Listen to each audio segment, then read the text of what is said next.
Magandang araw muli sa bawat isa. Again, this is Pastor Ramil at nagpapasalamat ako sa pagkakataon na ito maging sa bawat isa sa inyo na nagbigay ng oras upang mapanood at mag-aral sa mga salita ng Diyos. At ang ating aralin ngayon, ating pag-uusapan ngayon is about Mystery Babylon. We will be discussing about Mystery Babylon today. Now, from the book of Revelation. Isa kasi ito sa mga una kong mga natutunan, no? Konting testimony lang. Noong nagkaroon ako ng interest talaga sa Word of God, nagsimula ang interest ko sa Word of God when one time I was walking along Tramo Road dito sa may Pasay. Habang naglalakad ako, may nakita ko mga papel na nakakalat sa karsada. Mga pamphlet siya. Siguro pinamigay, nandoon lang. Kinuha ko yung isa. And then binasa ko yun. It talks about Matthew chapter 24. Particularly yung state of Israel. No? And then nakalagay doon, now learn a parable of the fig tree. When her branch is yet tender and puts forth leaves, you know that summer is near. So, ang pinapatukoy niya doon is ito yung Israel, ganyan. So, mula doon, nagkaroon ako ng interest talaga sa Word of God. At doon na nagpasimula yon hanggang sa nakarating ako ng kainta at doon ako na-convert, doon ako nakakilala sa Panginoon. And din doon na nagsimula yung aking, nagpatuloy yung aking pag-aaral tungkol sa salita ng Diyos. Isa sa naging influential sa akin is yung mga libro ni Alexander Hislop. No? At saka yung isa, yung sinulat ni Alexander Hislop na The Two Babylons. At saka yung isa na Mystery Babylon. No? Mystery Babylon by nakalimutan ko yung author noon. Pero itong dalawang ito, it discusses about Mystery Babylon. Pero ang tinutukoy doon na Mystery Babylon na aaralin natin ngayon is the Roman Catholic Church. No?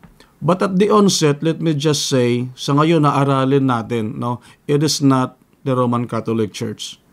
No. Bagamat sa matagal na panahon,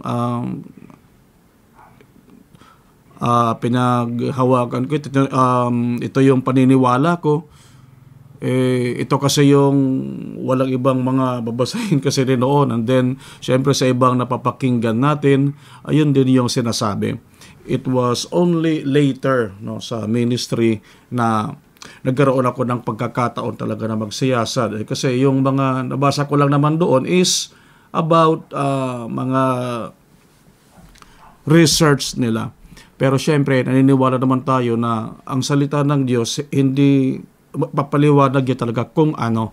And then, ito nga, kaya gusto ko ring ibahagi sa inyo yung tungkol dito. Ang ating aralin is written in the book of Revelation. Babasahin natin. In Revelation chapter 17, verse 5, and upon her forehead was a name written, Mystery, Babylon the Great, the mother of harlots, and abominations of the earth. So ito yung isa-isahin natin, yung mga talata na ito, at ipapaunawa, pipilitin natin mga kabay ko na maibahagi yung mga katotohanan dito sa Biblia. Now, we believe na ang Bible, i-interpret niya ito. No? The Bible will interpret itself. Revelation chapter 17, verse 18. And the woman which you saw is that great city, which reigns over the kings of the earth. So, first things first, para unti-unti maunawaan natin. Ang babae na ito, the woman is a city. In fact, it is the great city which reigns over the kings of the earth. So, babae siya, pero siyempre, this is the book of Revelation, symbolic, pero ipinapaunawa rin niya. No? Ibig sabihin, ini-interpret din niya. So, this is already an interpretation and there is no need to interpret. Kasi sabi niya, the woman which you saw is that great city which reigns over the kings of the earth. Hindi lang ito yung definition niya, meron pang isa. At ito yung babasahin natin. And here is the mind which has wisdom. The seven heads are the seven mountains on which the woman sits. That is in verse 9. No? The 7 heads, kasi yung babae nakaupo doon sa scarlet-colored beast having 7 heads and 10 horns. And then the Bible says, the 7 heads are the 7 mountains on which the woman sits. So, ang mga ulo pa lang na yun, na 7, mga bundok kung saan nakaluklok yung babae. Or in other words, it is headquartered in a city that has 7 mountains, or should we say 7 hills.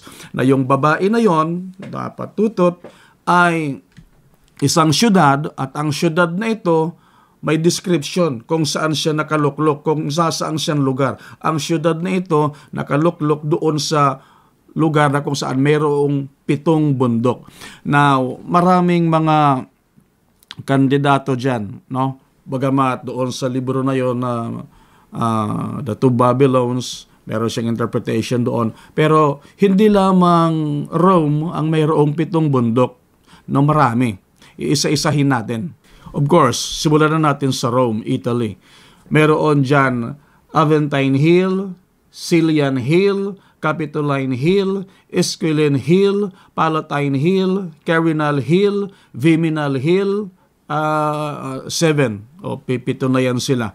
And that is Rome, Italy. Ngayon, hindi lamang sa Rome na isang syudad, mayroong 7 bundok. No? Although, kilala ang Rome as the city of 7 hills, pero hindi lamang siya yung mayroong 7 bundok. Ito pa yung isa. Mecca, Saudi Arabia. Ito yung sabi. Ito yung mga bundok niya. Hindi ko lang mabasa kung tama ang pronunciation ko. Jabal Ar-Nur. Jabal, isusulat ko na lang. Hindi ko kasi mabasa. No?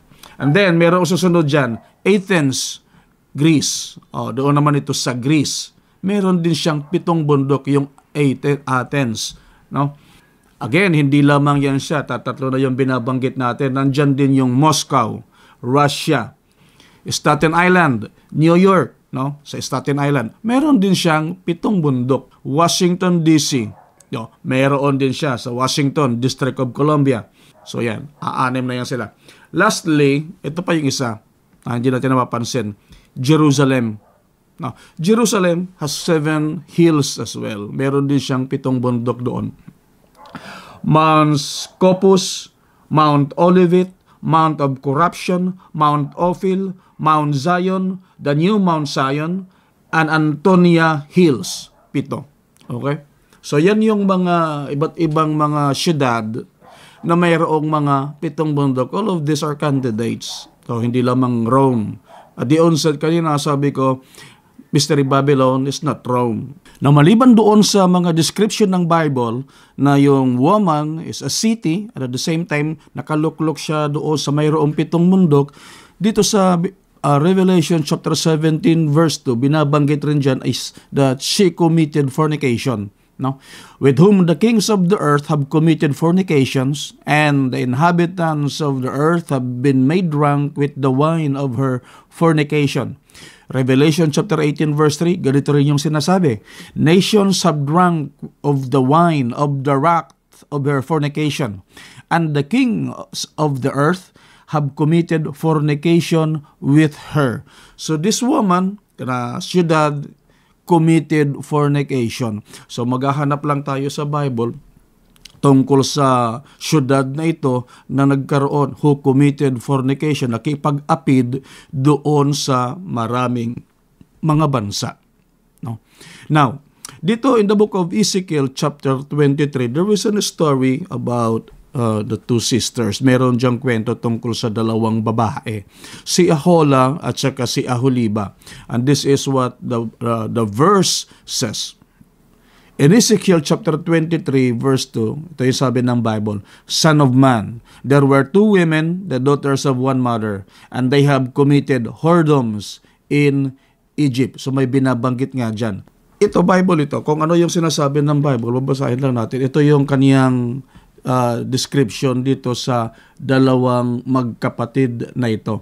And the names were Ahola the elder, yung panganay, and Aholiba her sister. And they were mine, and they were sons and daughters. Thus were their names. Samaria is Ahola, and Jerusalem Aholiba. So yung dalawang babae na ito na magkapatid, pinangalanan din Ahola at saka si Aholiba. Later still, pinaliwanag pa ito na yung Ahola, ito yung Samaria. At yung Aholiba, ito yung Jerusalem. And yet, the Bible says in verse 3, they committed whoredoms in Egypt. In verses 11 to 19, pag binabasa natin, ito tuloy-tuloy natin. No? And when her sister Aholiba saw this, she was more corrupt in her inordinate love than she, and in her whoredoms more than her sisters. So si Aholiba, ito yung Jerusalem na dinidescribe, pinapaliwanag. She committed whoredoms at ang paliwanag pa niya, more corrupt and inordinate. Mas higit pa siya doon kay Ahola, doon kay Samaria. Thus says the Lord God, you shall drink of your sister's cup, deep and large. You shall be laughed to scorn and had in derision. You shall be filled with drunkenness and sorrow, with the cup of astonishment and desolation, with the cup of your sister Samaria. So, kita natin yung Bible mismo. Ang Bible ang nagpaliwanag kung sino yung Ahola, sino yung Aholiba. So now, meron tayong definition na yung Aholiba, that Jerusalem is Aholiba. And yung Aholiba na yon, dinidescribe na dito sa Bible that she committed whoredom, she committed adultery, she committed fornication. Tuloy-tuloy tayo.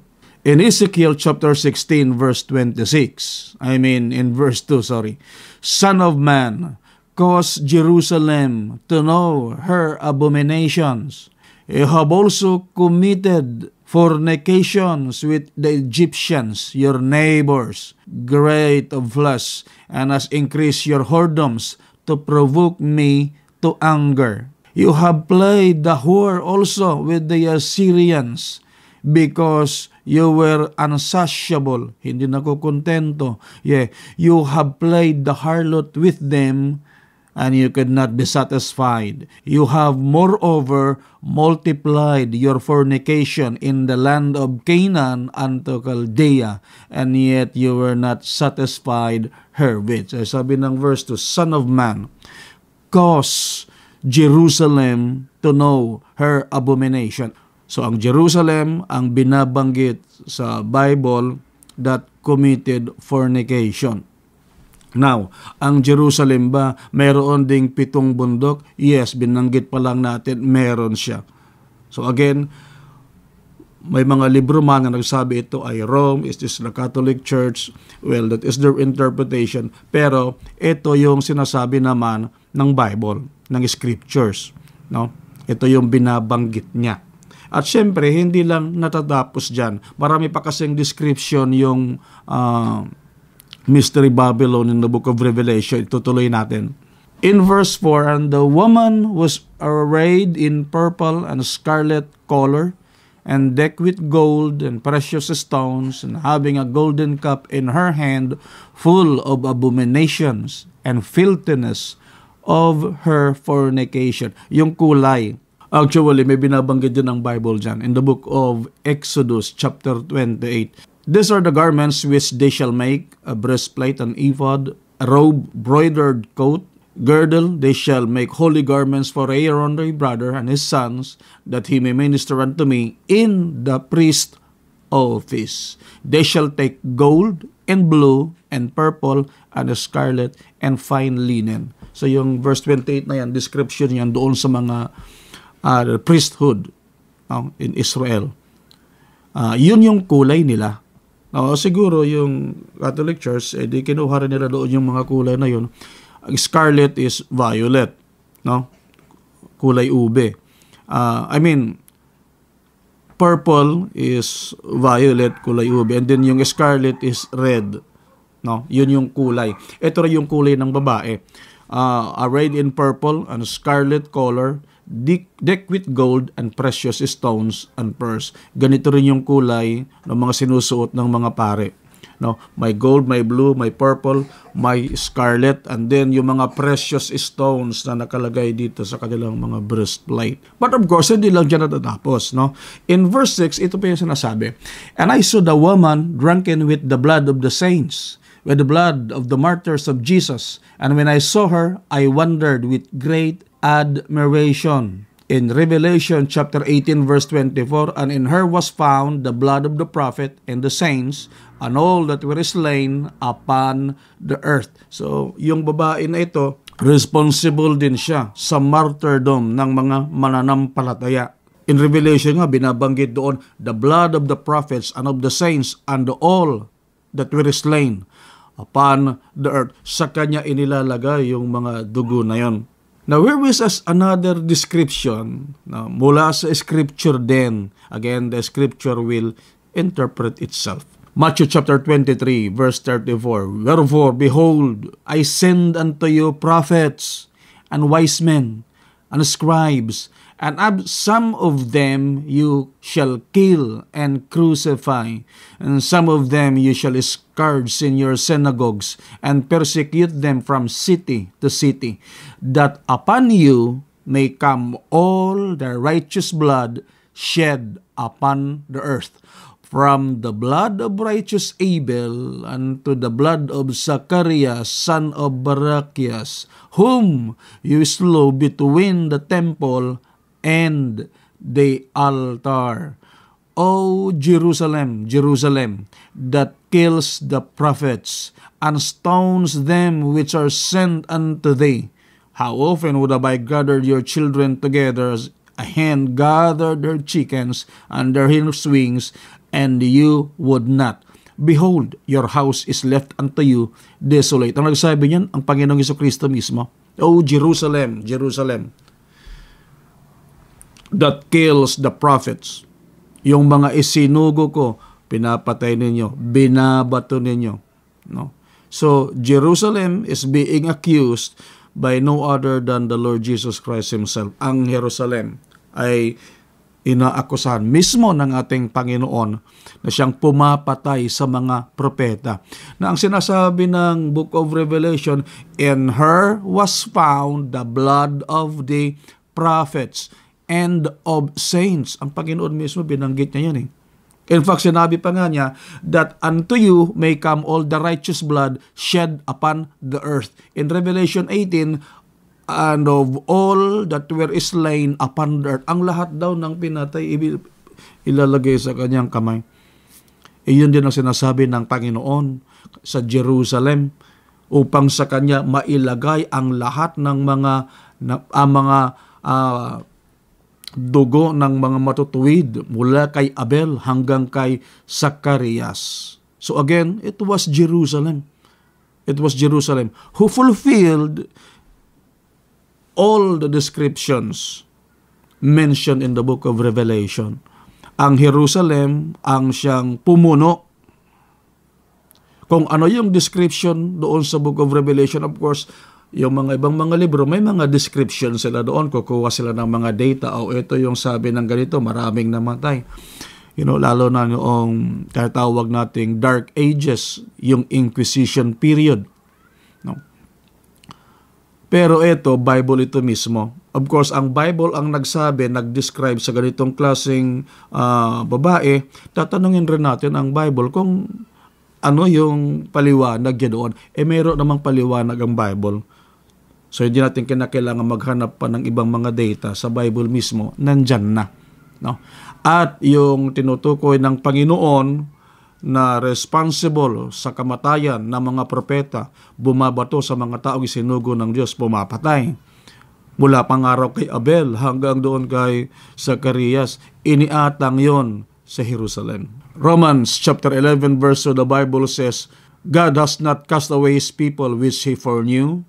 Wot ye not what the scripture says of Elias, how he makes intercession to God against Israel, saying, Lord, they have killed your prophets and dig down your altars, and I am left alone, and they seek my life."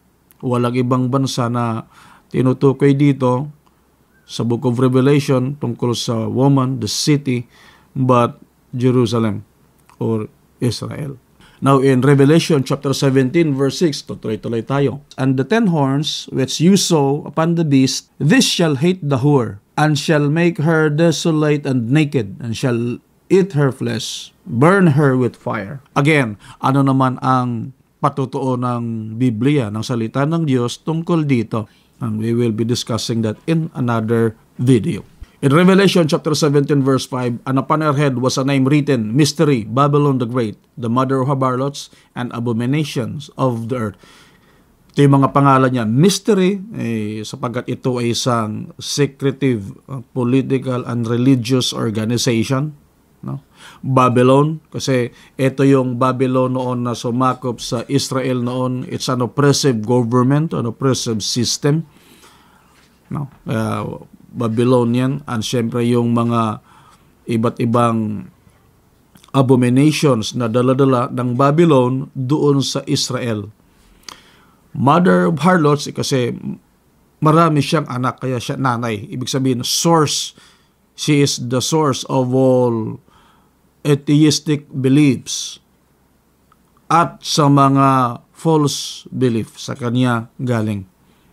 And so, kaya binabanggit ng Bible dyan, mga pangalan niya is Mystery, Babylon the Great, the mother of harlots, and abominations of the earth. So now, so far, yung mga pinag-aralan natin, mga nabanggit natin tungkol sa Mystery Babylon is, number 1, the woman is a city. Number 2, yung syudad na yon nakaluklok doon sa mayroong 7 bundok, at mula doon sa iba't ibang mga syudad na tinalakay natin, no, one of them is Jerusalem. And then further sa ating pag-aaral, na talakay rin natin na yung Jerusalem, tinutumbok niya yung iba pang mga description patungkol doon sa babae. She committed fornication, no? Sa mga kanyang pagsamba sa Diyos, sa halip na magsamba siya sa iisang Diyos, nagsamba siya, marami siyang mga ginawang pagsalansang sa salita ng Diyos. In fact, ang Bible nagsasabi na siya ay nag-commit ng fornication sa Egypt, sa mga Egyptians, sa Assyrians, hanggang doon sa Canaan. Ang sumunod pang description sa kanya is about doon sa marami siyang mga propeta at mga tao ng Diyos na pinatay, na ginanap naman niya, maging ang Panginoon mismo, inakusahan siya, Jerusalem, Jerusalem, which kills the prophets, at bumabato doon sa mga tao ng Diyos. Siya ang nag-fulfill ng mga bagay na ito. And then, there will come a time that yung mga bansa na ito, na nakipag-fornicate siya, nakipagkaisa siya, is magagalit din sa kanya. They will hate her, and then wawasakin din siya. Only in the end, darating ang Panginoon, at ang Diyos, mga kapatid ko, ang siyang magiging tunay na tagapagligtas ng Israel. Sa kanyang pagbabalik, aapak ang kanyang mga paa sa Mount of Olives, masisira yung syudad na magkakaroon ng dakilang earthquake na hindi pa nangyayari. Wala nang nagkaroon ng mga tao sa mundong ito. The Bible says, at marami ang mamamatay. So, this leaves us sa conclusion na yung binabanggit ng Panginoon, that Mystery Babylon talks about Jerusalem. She is Aholiba, Jerusalem, the one who committed fornication. Ang Bible mismo ang nag-define nito. The Bible says in Jeremiah chapter 3 verse 8, And I saw, when for all the causes whereby backsliding Israel committed adultery, I had put her away and given her a bill of divorce, yet her treacherous sister Judah feared not, but went and played the harlot as well. So yung binabanggit pala dito ng Bible na Israel, na Jerusalem, is not all Israel. Kasi meron naman talagang mga Hudyo na naglingkod sa Diyos, yung mga propeta na mga namatay. No? Yung binabanggit doon, mga propetang sinugo na pinatay. sila ay naglingkod sa Panginoon.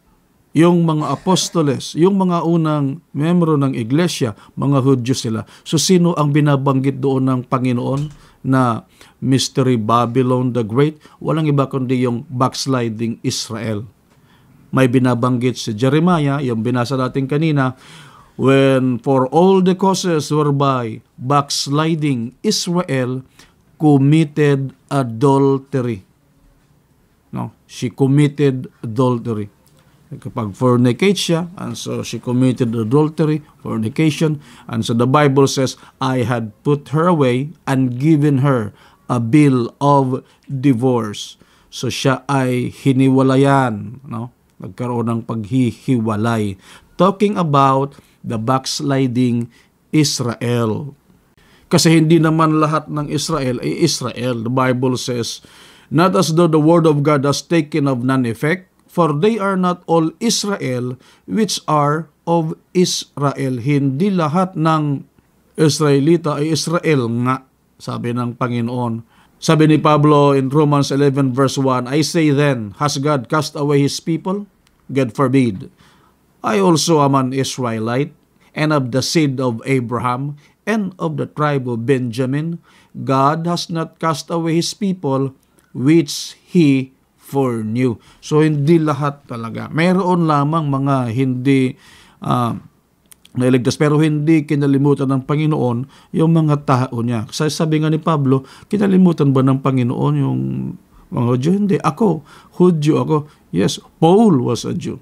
He was an apostle. Siya ang sumulat sa maraming mga libro sa New Testament. Ibig sabihin, hindi sila kinalimutan ng Panginoon. Sila kinalimutan ng Panginoon. Meron lang hindi tumalima. Ito yung backsliding Israel.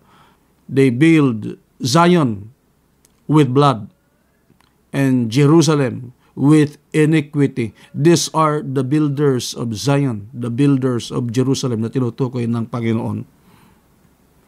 2 Corinthians chapter 11 verse 2, sabi ng Bible, for I am jealous over you with a godly jealousy.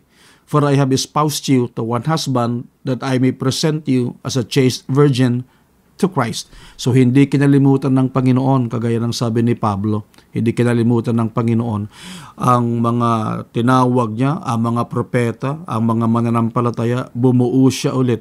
At ito nga yung church. Ang church dumating sa mga Hudyo. Jesus Christ was a Jew, the apostles were Jewish. And then, yung mga charter members ng church in the book of Acts chapter 2, yung mga unang membro ng church, mga Hudyo. No, you read in the book of Acts, so basahin natin yung book of Acts. Andiyan sila, mga Hudyo yan sila. Only, mga kabay ko, in Acts chapter 10, mababasa natin yung first Gentile converts in the household of Cornelius. Doon lang nagsimula. No, but before that, Jewish ang church ng una, mga Hudyo. Hindi inalis ng Panginoon sa kanila, nang doon sa kanila. No. Unti-unti nga lang naipasok yung mga Samaritans, yung mga ibang mga lahi, hanggang sa yun nga, in the book of Acts chapter 10. Kasi ang plano ng Diyos, ang kaligtasan talaga is para naman talaga sa lahat.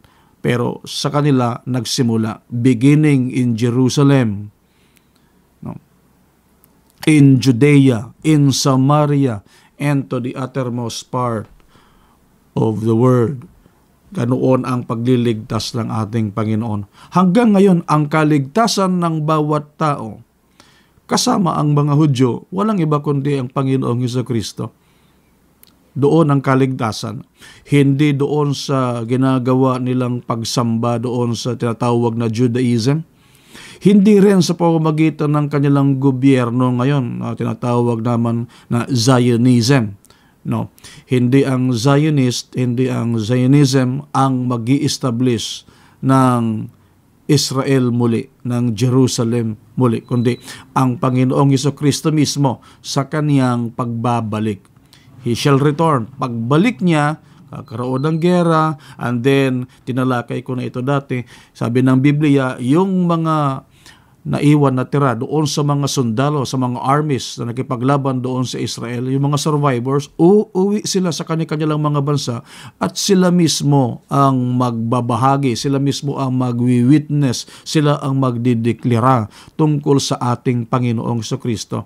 At sila rin yung mangunguna upang mapauwi ang marami pang mga Hudyo. Ito yung sinasabi ng Bible na pagbabalik ng mga Hudyo ulit. Yes, merong mga Hudyo ngayon sa Israel, nagbabalikan sila doon, pero it is because of their government, the Zionist government. It has nothing to do with God. Sa Diyos na nangako na ibabalik niya ang mga Hudyo. In fact, even yung mga Orthodox Jews, yun ang paniniwala nila. Hindi sila naniniwala na sa ngayon, na dapat andoon na sila, hindi, kundi babalik sila pag dumating na yung Messiah.